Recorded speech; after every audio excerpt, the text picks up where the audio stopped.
इसरो ने चंद्रयान-3 के सफल मिशन से हम भारतीयों की उम्मीदों को ये कहकर और बढ़ा दिया है कि 22 सितंबर के आसपास हम इसके जागने का इंतजार कर रहे हैं। जैसा कि आप जानते हैं कि 23 अगस्त को चंद्रयान-3 के चांद की सतह पर सफल लैंडिंग के बाद इस मिशन को एक चंद्र दिवस या पृथ्वी के 14 दिनों के बराबर ही तय किया गया था और pहले से तयशुदा तीनों लक्ष्यों को इसने कामयाबी से पूरा भी कर लिया। पर अब ऐसा लगता है कि इसरो की उम्मीदें चंद्रयान-3 के इस अभियान से और बढ़ गई हैं। चंद्रयान-3 अपने 3 लक्ष्यों चांद की सतह पर सॉफ्ट लैंडिंग, रोवर प्रज्ञान का चांद की सतह पर चलना और लैंडर तथा रोवर की मदद से चांद की सतह और वातावरण का इन सीटू जांच करना सफलतापूर्वक पूरा कर लिया है। पर अब लगता है कि इसरो अपने इस अभियान के माध्यम से चंद्रमा से संबंधित और आंकड़ों को जमा करने के मूड में है। जो इसरो इतने कम बजट में इतने बड़े चंद्र मिशन को सफलतापूर्वक पूरा कर सकता है, ऐसा नहीं हो सकता कि उसने लैंडर और रोवर के दोबारा जागने के लिए कोई रणनीति न बनाई हो।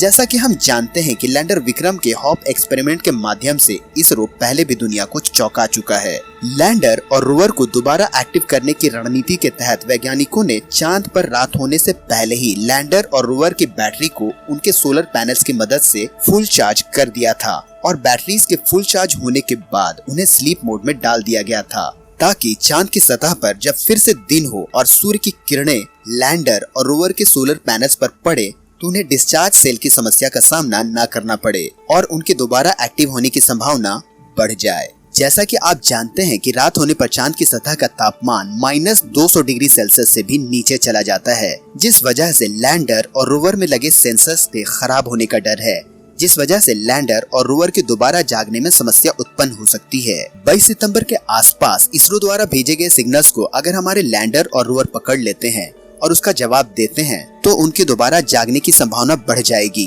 और अपने तयशुदा लक्ष्य को पूरा करने के बाद वह एक कदम आगे बढ़कर चांद से संबंधित नए आंकड़ों और तथ्यों को जुटाने में लग जाएंगे। आपकी जानकारी के लिए बताते चले कि चांद पर एक चंद्र दिवस से ज्यादा समय तक अभियान चलाने वाले देशों के लैंडर्स और रोवर्स में रेडियो आइसोटोप हीटर्स लगे हुए थे, जिस वजह से वो चांद की सर्द रातों का सामना करने में सक्षम हो पाए। अगर हमारे चंद्रयान-3 के लैंडर और रोवर में भी रेडियो आइसोटोप हीटर्स लगाए जाते तो उनके बजट के साथ साथ वजन में भी बढ़ोतरी हो जाती और वजन के बढ़ने की वजह से सॉफ्ट लैंडिंग में जोखिम हो सकता था। चूँकि चंद्रयान-2 पहले ही आंशिक तौर पर असफल हो चुका था, इसलिए इसरो के वैज्ञानिकों ने जोखिम को कम करने के लिए लैंडर विक्रम और रोवर प्रज्ञान में रेडियो आइसोटोप हीटर्स नहीं लगाए और अपनी विशेष रणनीति के तहत 14 दिनों के बजाय महज 11 दिनों में ही अपने इस मिशन से जुड़े तीनों लक्ष्यों को पूरा कर लिया। अब देखने योग्य बात यह है कि लैंडर विक्रम और रोवर प्रज्ञान के रीएक्टिवेशन से संबंधित उनकी स्ट्रैटेजी कितनी कामयाब साबित होती है।